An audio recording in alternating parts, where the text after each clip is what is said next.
at Cape Leeuwin on the southwesterly point of Western Australia. Here two great oceans meet, the Indian Ocean and the Southern Ocean. We're going to head east from here through tall timber country, then we're going down to investigate the sculpted coastline that's been created by the Southern Ocean and continue on to the treeless plains of the Nullarbor. So why don't you join us as we take a great southern journey.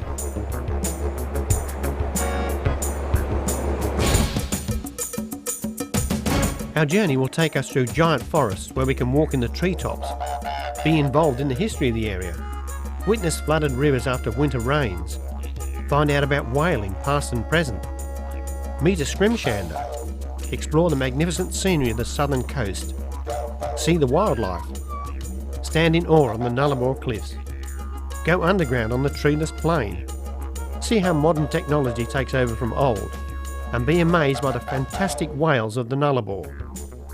Cape Leeuwin and the southern coast are reputed to be a whale watcher's paradise, but today there are no giants of the ocean to be seen. So we're travelling 100 kilometres east to see the giants of the land. We're in the Karri forest, and the locals call this the Kingdom of the Karri. In fact, they have another saying down this way. They say it rains 9 months of the year. The other 3 months of the year, the drips fall down from the trees.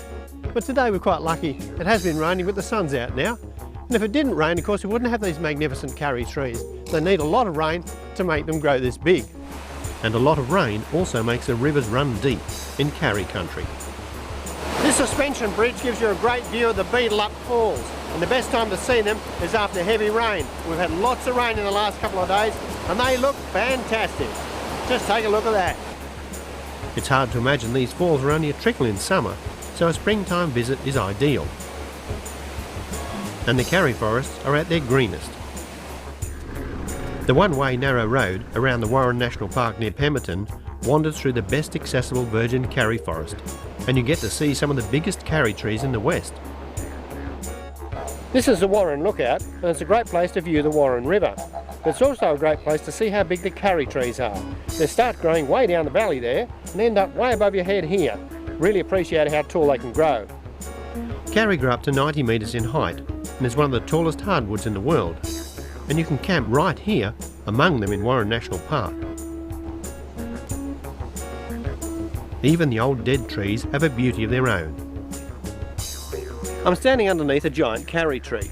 They're known as Eucalyptus diversicolor. I hear you saying, oh yeah? Well, that's because of the leaf. The top part of the leaf is dark green, underneath is a light green, so it's two different colours, diversicolor. And how's that for a bit of useless information you can amaze your friends with? A short drive and we're at Brockman National Park, which was logged about 100 years ago. This here is known as a saw pit. What it was used for was splitting logs down the centre, horizontally.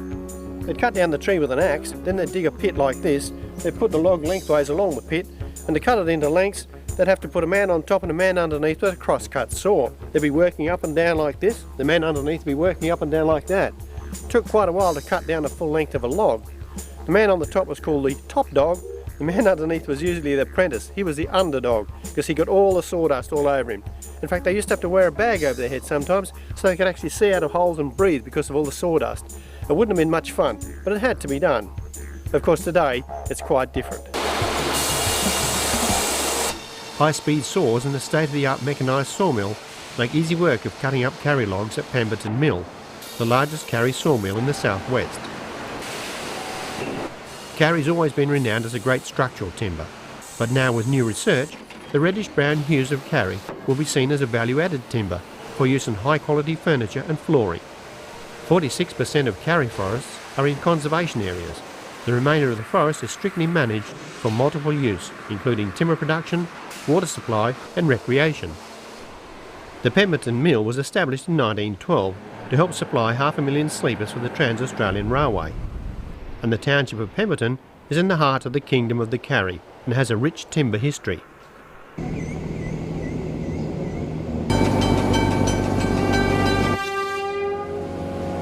An unusual way to enjoy a slice of history and see the Karri forest is to take a ride on the Pemberton Tramway.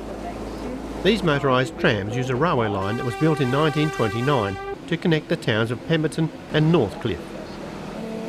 Trestle bridges and a stop at the Cascades make the scenic journey into the Warren National Park a great adventure.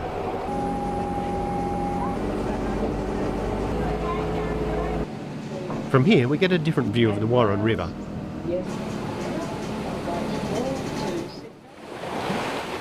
Well, we've just driven down to the coast and it's quite a contrast from the tall trees. This is Windy Harbour and the scenery here is spectacular.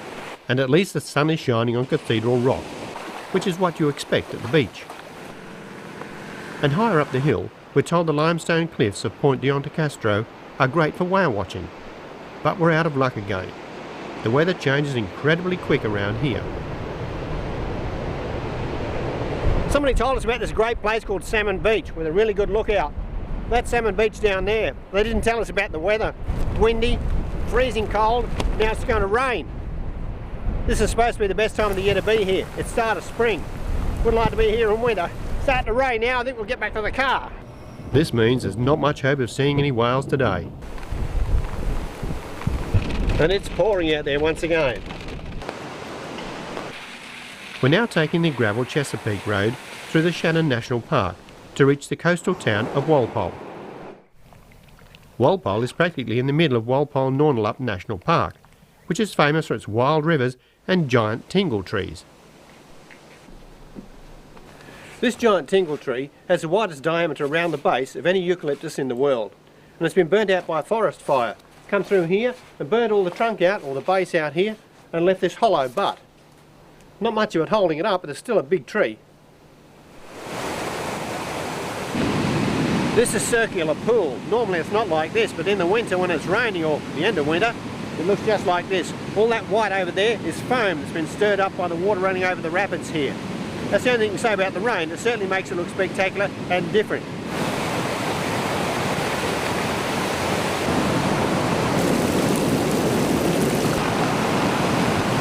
We must be mad making films in this sort of weather. I think we better go back to the car again. We're back in the car. It rains for about 10-15 minutes, sometimes half an hour. Then it stops, a little bit of sun, but this morning it's been rain, rain, rain. It makes it very difficult when you want to get out and see some of the scenery. But that's part of the southwest of Western Australia. So if you want to enjoy this country, you have to put up with a bit of rain. We just stopped at Deep River here. Looks pretty innocent there, but on the other side of the bridge, totally different story. Fernhook Falls, and they're raging.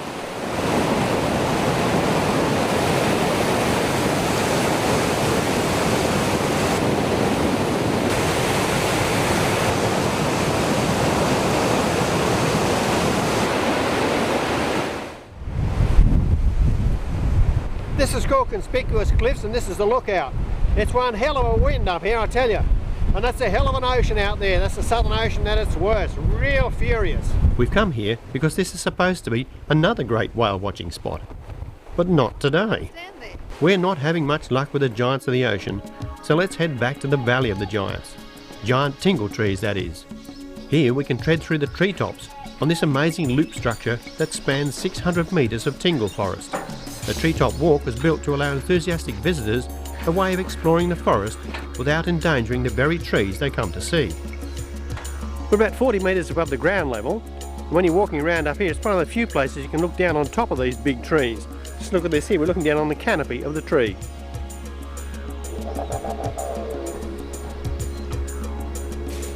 This treetop walk is nothing short of amazing. The 60-metre spans are held up by steel pylons that are guy-wired in place. But the spans still flex as you walk along. Makes your legs feel really wobbly. The treetop walk offers a unique way to see these forest giants from a different perspective. A wonderful and ecologically friendly experience. And you can almost see the smile on the face of this grateful old giant tingle tree.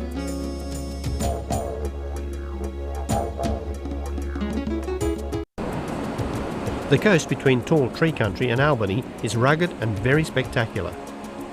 Taunderup National Park, just south of Albany, is one of the most visited in Western Australia. With granite cliffs and pounding waves, it's breathtaking. The gap has an 80-metre drop to the ocean. The natural bridge is a product of the forces of nature. Sculpted by the Southern Ocean, it seems to defy gravity.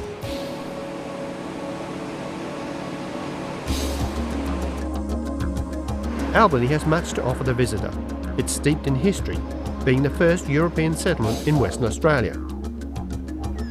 A full-size replica of the brig Amity gives us an idea of the hardships of travel in 1826. The internal space of the Amity was less than that of today's average 3-bedroom house. The brig was a mere 23 metres long and 6.5 metres wide. The conditions and discomfort aboard the Amity were considered normal for the times. Almost 60 persons plus livestock and provisions for 6 months were aboard the Amity in 1826 when the brig entered King George Sound with a settlement party for Albany. Convicts, soldiers, ship's crew and a naval party stepped ashore to establish Albany. The old farm for the settlement at Strawberry Hill is the oldest dwelling in Western Australia. It was redesigned in 1836 for the government resident, Sir Richard Spencer. In the 1840s, the Southern Ocean abounded with whales, and a whaling industry began at Albany. A whaling station was set up in Frenchman Bay. It began with longboats and handheld harpoons, and ended with ominous black whale chasers with mechanical harpoons with exploding heads. And here at Whale World, they actually have one of the old whale chasers on display, and ironically, it looks a bit like a beached whale. You can get some idea of what it was like at Whale World, the world's biggest whaling museum. This innocent-looking ramp was the butchering pad for thousands of whales.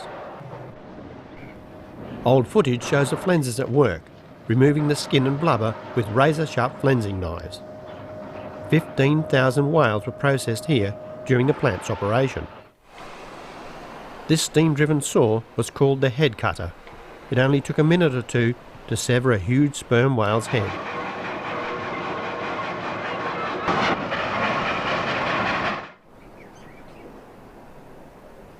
This was the cutting up deck at the whaling station here in Albany.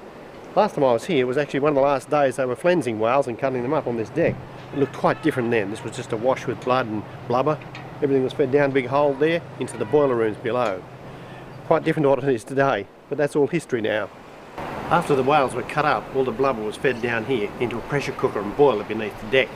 The boilers extracted whale oil, one of the main products from whaling, along with whalebone. Sperm whales also produced an oil from a cavity in their head, which was used in cosmetics, ointments and candles, as well as a valuable substance called ambergris from the intestines that was once used in perfumes. This is a skeleton of a sperm whale, one of the last ones taken here at the whaling station back in 1978. It's 11 metres long. It's a large toothed whale, and they can dive very deep to get giant squid. Skeletons of the past attract today's tourists. Once they came to see the butchering of the whales.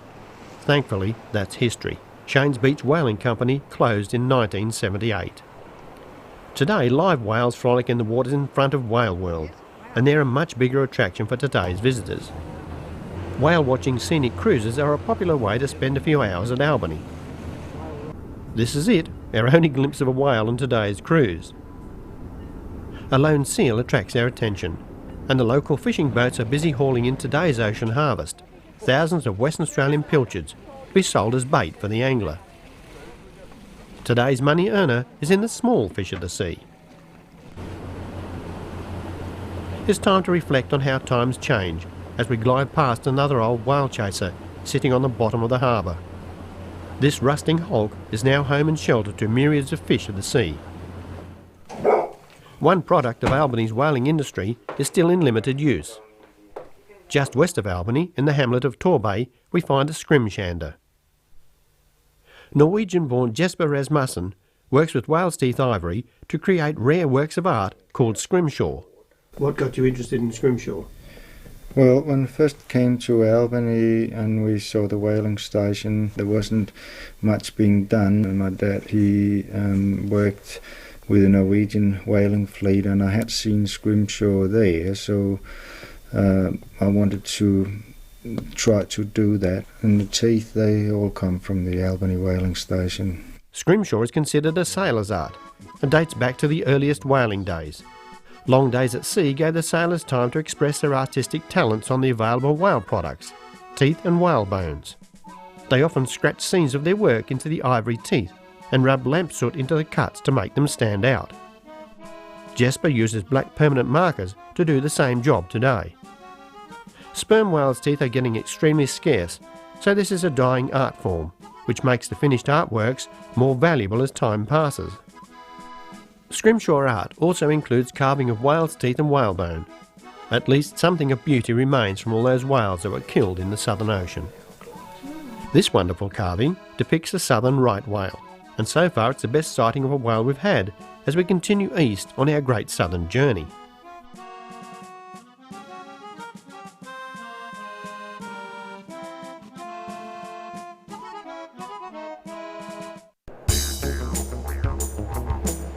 Western Australia is often referred to as the Wildflower State, and most people think of the northern areas as wildflower country. The southern coast also has an abundance of amazing wildflowers, and the Fitzgerald River National Park has some rather eye-catching varieties. We just stopped the car to have a look at this tree here that looks like it had flowers on it, but in fact they're the nuts of the tree, and they look like they've been spray painted white, but in fact this is their natural colour. It's quite amazing. It's a member of the eucalyptus family, a four-winged mallee.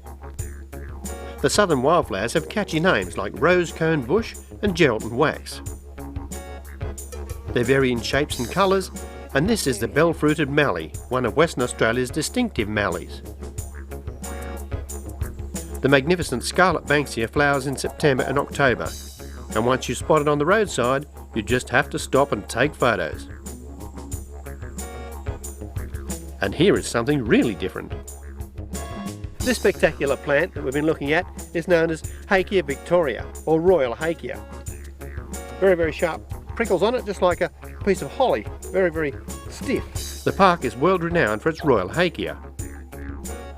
Another 250 kilometres east brings us to Esperance, a coastal town nestled on the shores of what's known as the Bay of Isles. It was named after a French frigate that in 1792, along with another ship called Research, took shelter in the bay from violent storms. Those wooden sailing ships are a far cry from today's island cruiser, Seabreeze, that is taking us on a day trip around the archipelago of the Research. The islands are renowned for their wildlife. This majestic white-breasted sea eagle puts on a show for the passengers by scooping up a small fish that the crew have thrown in the water.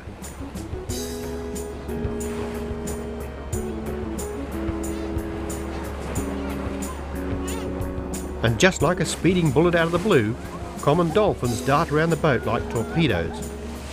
They can easily outrun the 25-knot catamaran.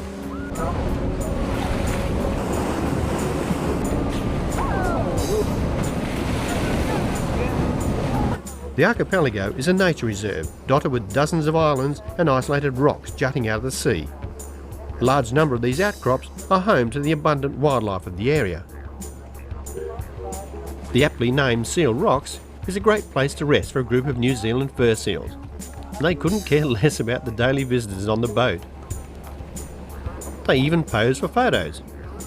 Fur seals were hunted to near extinction by the 1840s. Today they're thriving with hunting banned. This rock is home to nesting cormorants. It's ideal with many weather-worn holes above water level. We now take a break at Woody Island, which gives us time to reflect on the French sailors of 1792. The boat we're on today would have been beyond their imagination, as we cover in minutes what would have taken their sailing ships hours to travel. The 20-metre catamaran whisks us from one island to another like a magic carpet, so we can view most of the Bay of Isles in a few hours. Lion Island is home to another group of seals, and also a number of Australian sea lions. The weather-sculpted rocks of Lion Island make an ideal setting for the sea lions, who also put on a show for the cameras.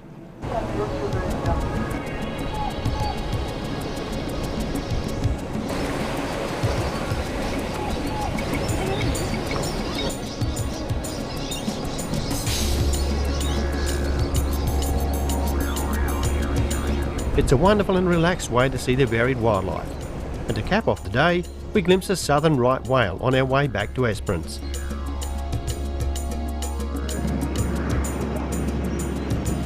An hour's drive east of Esperance brings us to the Cape Legrand National Park, dominated by the 262-metre high granite outcrop called Frenchman Peak. All this amazing landscape was created by wave action and underwater currents. 40 million years ago, the sea levels were at least 300 metres above today's levels, and this was then an underwater landscape with the granite peaks as islands, like today's Bay of Isles. Cape Legrand has some Legrand beaches, This one here is called Hellfire Bay. The beaches are great for four-wheel drive enthusiasts and fishermen, but you have to be very careful driving along the innocent-looking beaches. They can be treacherous, particularly after rain, when hard-looking sand can turn to patches of bottomless quicksand.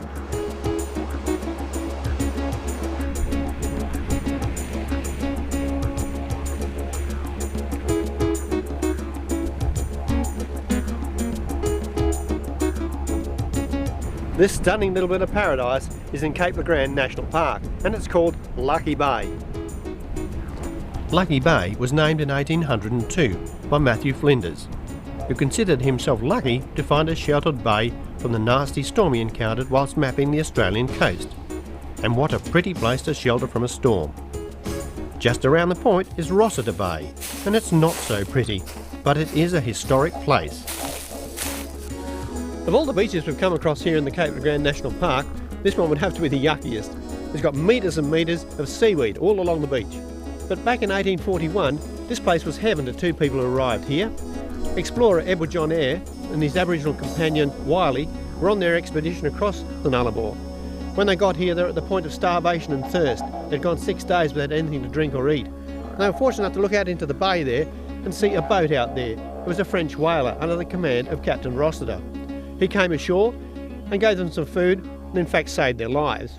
He eventually gave them some more provisions for them to continue their journey across to Albany and become the first people to cross the Nullarbor.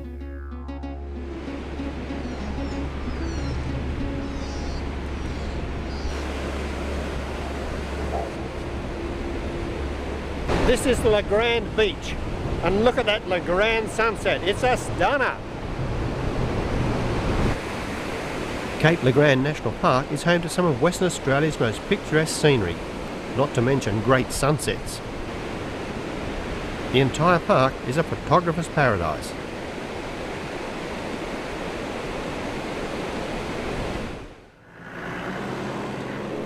As we travel further east, we stumble upon hidden coves and stunning bays, where there are no other human beings to be seen. No wonder the locals say this area is one of the state's southern secrets. This unnamed bay is a real gem, and it's not even in the national park. And just another deserted beach. This time we're in Cape Arid National Park. Our only companions here are a flock of terns taking shelter from the strong winds.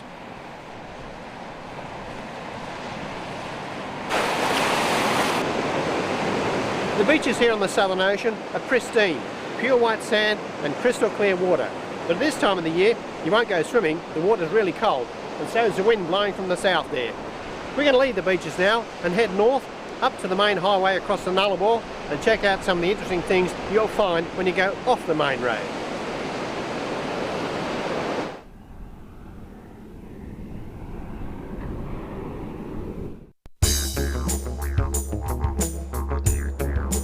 We're travelling north along a four-wheel drive track from Cape Arid to Balladonia, where we head east on the Air Highway to our next stop, Kaiguna. We're now travelling across the Nullarbor Plain on a sealed road, and this is the longest straight stretch of road in Australia. It's 146 kilometres dead straight. In fact, lots of people have said to me, this part of the Nullarbor and the rest of it should be called Itzabor rather than Nullarbor, because driving along here, there's not much to see unless you actually stop and take some side tracks and break your journey. We've reached Kaiguna on the Air Highway. From here we're going to head south to a very historical point on the Australian map. We've had to pick up a little map here from the roadhouse, and if you want to go out that way, make sure you get one. It gives you the right directions. We've been warned the 20-kilometre track to Baxter Cliffs is very rough, slow and narrow, so it's advisable to fold in your mirrors and lower the aerial, so the trees don't do it for you.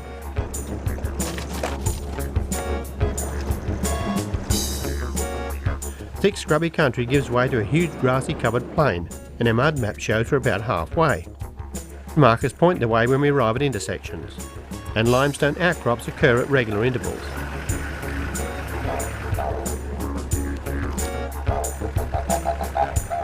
A flash news sign indicates we've entered Newts Land Nature Reserve. And there's a little piece of history.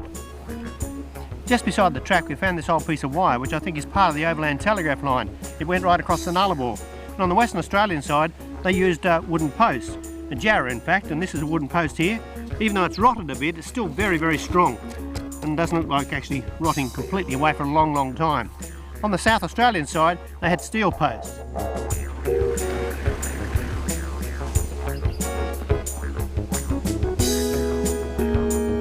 Well, we've completed our drive from the highway and it's taken almost 2 hours. The track is very rough, lots of limestone, lots of trees very close to the track, and a very difficult drive. We've come all the way here to have a look at this monument to a courageous explorer, John Baxter. Along with Edward John Eyre, John Baxter was trying to cross the Nullarbor, and at this point here, he was killed by 2 of their Aboriginal companions. Eyre was out in the bush and came back and found him almost dead. All he could do was to sit there and watch him die. He couldn't dig a hole to bury him, so he wrapped him in a shroud and left him laying here on the ground. And that vision haunted Eyre for the rest of his life. This is regarded as Australia's most isolated monument, and we can believe that as we continue south over exposed limestone country. The limestone here is very rough. You've got to drive very carefully on it to save your tyres. I'm standing on the edge of Australia. We've just driven 3 kilometres from the Baxter Memorial. This area here is known as the Baxter Cliffs. They're very spectacular.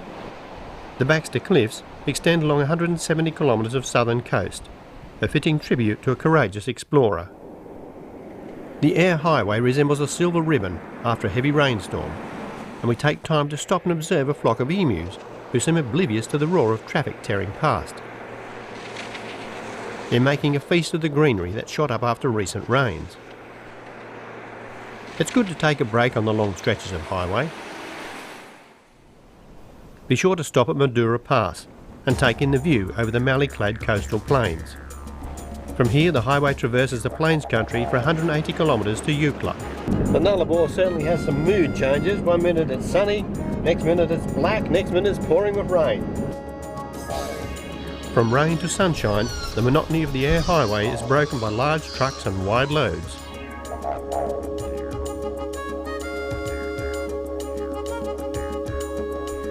Strange white lumps shimmer in the heat haze as we approach Eucla. They turn out to be huge white sand dunes. It's like walking into the Sahara Desert. This is Eucla National Park, and it's also home to an historic landmark. And this is all that remains of the Eucla telegraph station for the Overland Telegraph Line. When I was here in 1966, this whole building was exposed and you could drive right up to it. And now, this is where the roof was. You're actually standing on the roof section, so it's totally buried, except for the chimney. And the sand drifts are just gradually moving inland. There's not much left of the once busiest telegraph station in Australia. This was actually the top of the door frame where you went into the building, so you can see how much sand's built up over the years. This sand dune country at Eucla would have been hell for Baxter and Eyre as they were crossing the Nullarbor. This was way before Baxter got killed, of course, and they struggled through here with their horses and on into that very thick scrub that is further to the west. 36 years before the telegraph station was built, Eyre and Wiley eventually completed the most remarkable foot journey in Australia's exploration history. Today's footprints are from tourists or emus who roam the sandhills. There are no cliffs on this section of the Nullarbor. They run inland from Eucla to the Baxter Cliffs, 260 kilometres west. So here you can stroll along the beach. This is all that remains of the Eucla jetty. All the stores and supplies came by ship and were landed on the jetty here, then taken into the telegraph station, which is over the back of the sandhills. A small museum at Eucla has some great old photos and memorabilia from the 1880s, when the telegraph station was in full swing. It closed in 1927. Modern technology killed the telegraph station, and today modern technology has come to Eucla, with a state-of-the-art meteorological information office perched high on the cliff face overlooking the Eucla sandhills. Stefan Adoran is the OIC, and he's sending up the evening weather balloon that will be tracked by radar to record wind speed and direction. This will be added to other weather recordings taken at the station. Observing the weather and climate dates from antiquity. In a world hungry for weather information, weather forecasting is still a challenge, even with today's technology. What you're seeing here is the balloon in the azimuth, so the reason why the balloon is looking to the north is because the winds are coming from the south, and you'll probably know from your weather forecast, winds always come from, and over here that's the elevation of the balloon from the radar dish. This is an automatic weather station, Mike. This information is reported half-hourly and 3-hourly plus special weathers, and that information goes to aircraft and eventually to weather areas all over not only Australia in the capital cities but around the world as well. All the latest weather and a great view. What else could we ask for?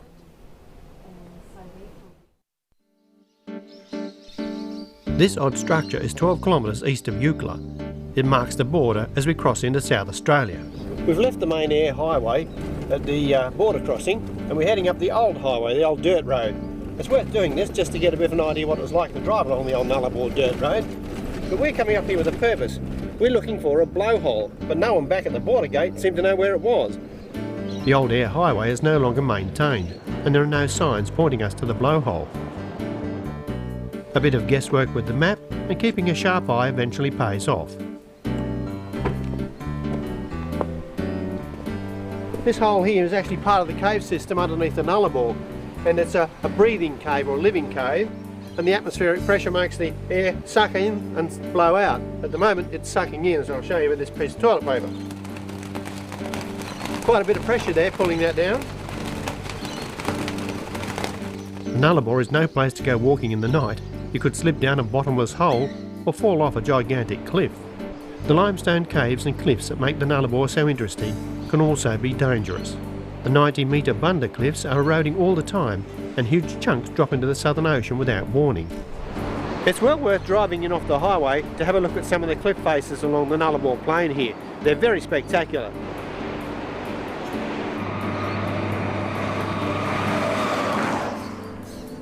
About 90 kilometres from the border, a track heads north from the air highway into the Nullarbor National Park. It will also take us to one of the Nullabor's most famous caves. This area was once sheep country under a pastoral lease to Canalda station, which was on the roughest section of the old air highway. Before the air highway was sealed, Canalda station was an important fuel stop, but this old pump here has pumped its last petrol. None of these old cars parked at Canalda need fuel anymore. A lot of these cannibalised wrecks date back to the 60s and earlier, and remain a testament to the difficulties of driving across the Nullarbor on the old horror highway. Today, Canalda Homestead is heritage listed and it's being restored as a possible tourist stopover. 5 kilometres further north brings us to a huge hole in the ground. Well, this is the famous Canalda cave. I was here back in 1966 and you were allowed to go in the cave then, but it's now been closed down for scientific research. But you can still get a great view from the top. It's an amazing cave, an amazing big sinkhole. This 100-metre wide hole was formed when the limestone surface collapsed, revealing the cave beneath. Just when you're wondering how safe is this overhang here, you walk around and find a gigantic hole through the roof. It's all fallen through down into the bottom of the cave. Bit scary. Canalda Cave is one of several hundred on the Nullarbor. There's only 20 or so larger ones, and Canalda is regarded as one of the world's most important archaeological sites. Signs pointing to cliff-top lookouts lure us off the highway as we travel east on our great southern journey. We're always hopeful that we will catch a glimpse of the southern right whales that inhabit the area between June and October. Great cliffscapes, but again no whales, so it's back to the highway.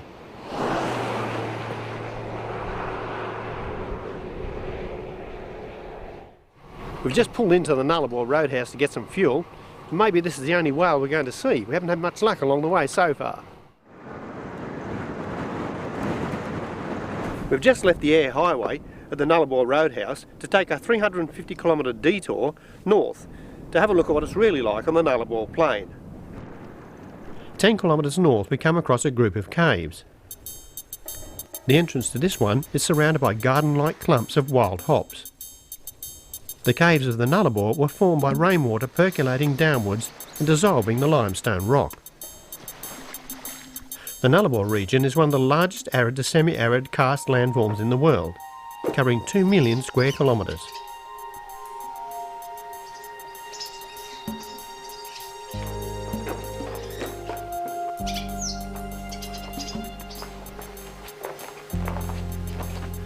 We're inside one of the Margie caves, which is a great experience to be underneath the Nullarbor to get an idea of what it's like below ground as well as above ground.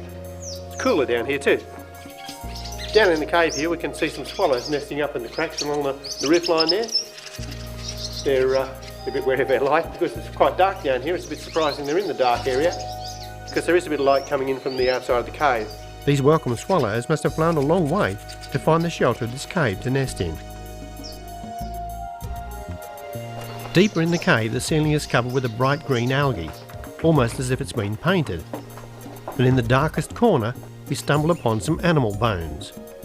The Nullarbor caves are rich in animal remains, and some have dated back 3,000 years.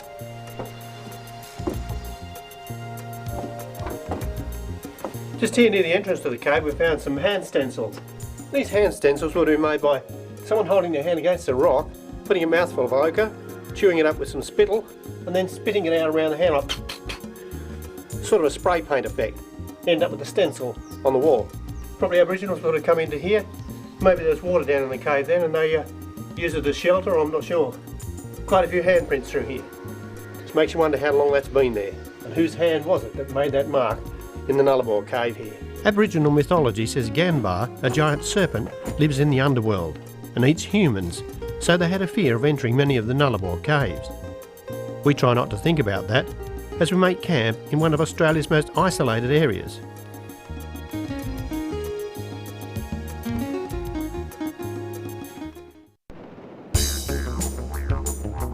Well, here we are in the middle of the Nullarbor plain. We've been driving along this track here for the last couple of hours. We're 90 kilometres away from the highway, and all you can see in the distance anywhere around is flat, treeless plains, the Nullarbor. Nullarbor, of course, comes from the Latin word nullarbor, which means no trees, and there certainly isn't any trees here. Doesn't matter which way you look. Makes you feel very, very small when you just stand here and look around at this emptiness. We're driving further north across this awesome landscape to meet the Trans-Australia Railway, the ribbon of steel that links west to east. We're here to experience the isolation that is the Nullarbor. Well, we've reached Fisher. It wasn't difficult, we just headed north. Now we've reached a railway line, we turn right, head east. This track along the railway line seems to be a lot rougher than the other one. The map shows place names like Fisher and others that were once railway sidings with the resident railway workers. All that's left now are fading signs and not a soul in sight. We're at O'Malley. We're about halfway along the longest straight stretch of railway line in the world, 478 kilometres. It's part of one of the world's great train journeys. Today the Indian Pacific scoots along a track that's supported by concrete sleepers. The 2.5 million wooden ones that came from the Pemberton Mill and the southwest forest have gone. All that remains are millions of steel spikes littering the four-wheel drive track, making a nerve-wracking noise as we drive east. After you cross the railway line at Watson, you end up on a bitumen road or sealed road. It goes north from here about 80 kilometres to Maralinga, which back in the 50s was a nuclear test site. The Aboriginal word Maralinga means field of thunder. The British detonated 11 nuclear devices in 1956 and 57 through an agreement with the Australian government. That's the best bit of road we've been on all day. We can't go any further. It's a restricted area. It's a sobering thought as we continue east along the railway line to visit another historic spot on the Nullarbor. This rather odd-looking monument marks the place where the two railway lines joined together in October 1917. A crew started from the west, another crew started from the east, and they gradually worked inland until they met. And this is the precise point where those two teams met and joined together. I always thought when two railway lines met, they put in a gold spike. I've looked everywhere and I can't find it. All I've got is this rather odd-looking monument. I think a gold spike would have been much better. 120 kilometres south of the railway, we reach our objective, the head of the Bight. This area is on Yalata Aboriginal land, which along with the whale watching is managed by the Yalata community and is not to be missed on a trip across the Nullarbor. Well, we've reached the head of the Bight and at last we see some southern right whales. Each year between May and November, the sandy bay at the head of the Bight is transformed into a marine nursery, with mothers and calves playing in the swell beneath the Nullarbor cliffs. And today the rainbow's pointing to our pot of gold. We're treated to a whale watching spectacle. There are at least 60 whales in the bay today. In whale behaviour, this is called spy hopping. The whale lifts its head out of the water to view its surroundings. Late in summer, southern right whales leave their feeding grounds in the Antarctic and migrate north to warmer waters along Australia's southern coast. Here they breed and give birth to their calves. And this is called tail lobbing, or hitting the tail down on the water.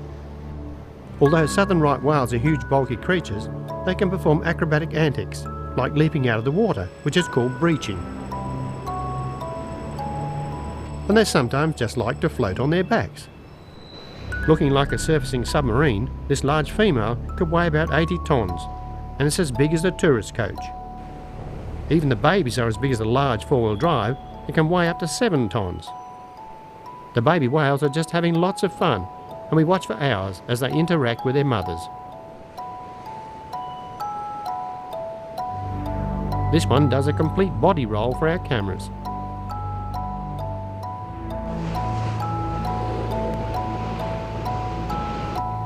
The head of the Bight is regarded as the best cliff-based viewing area with southern right whales in Australia.